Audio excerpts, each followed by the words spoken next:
Absolutely. Well, thank you.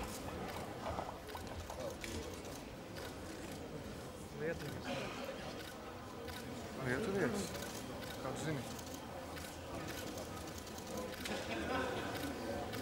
Mēs visu nevaram ierakstīt.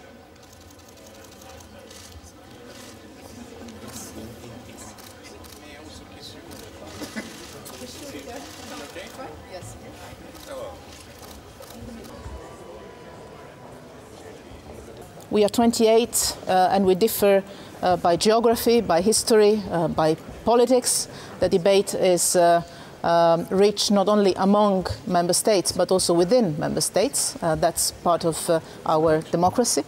And for sure in the Baltics, but not only in the Baltics, in this part of Europe, the focus is clearly on the perceived threats and also on the long-term relations we have to rethink with Russia. Not only the immediate challenges we have, but also how do we develop the strategic thinking, the strategic relations.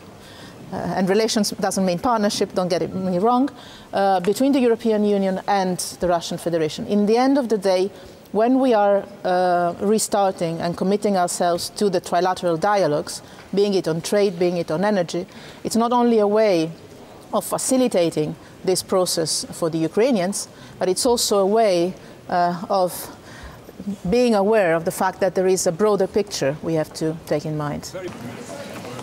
We are all of agreement that we need to support increase of monitors and the overall capacity of OSCE in order to monitor ceasefire and Minsk agreements. We are also of the same agreement that if the Minsk agreements are being implemented, then of course we can go further politically supporting the overall reform process in Ukraine, as well as supporting the implementation also of key elements of that agreement.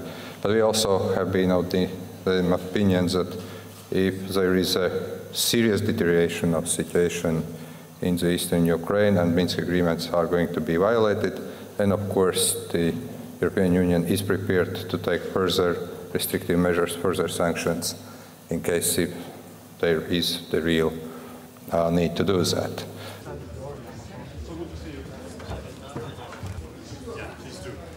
If your ambassador confirms it, it's like kind of shock, you know, that it's the problem. And we have direct Secretary General.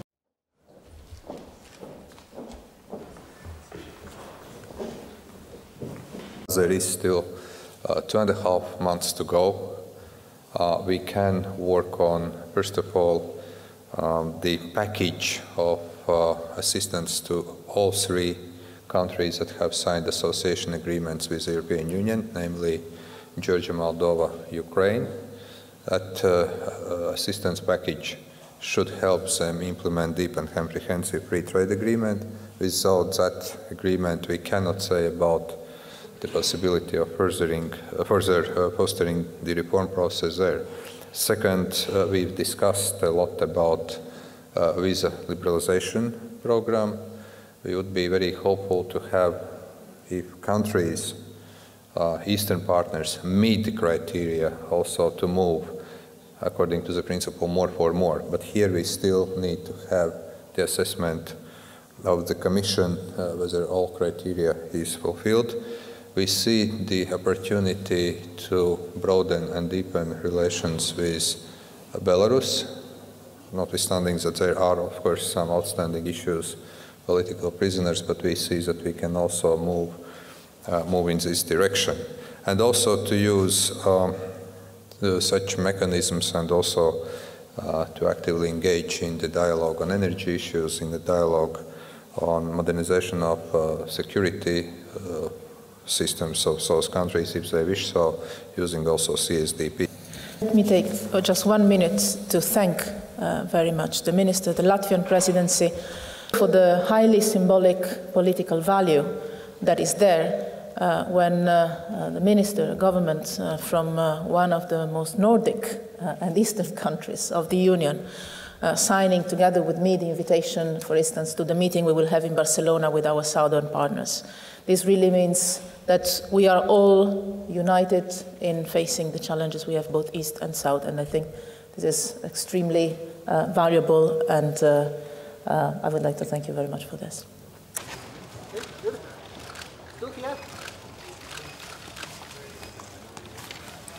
Sorry.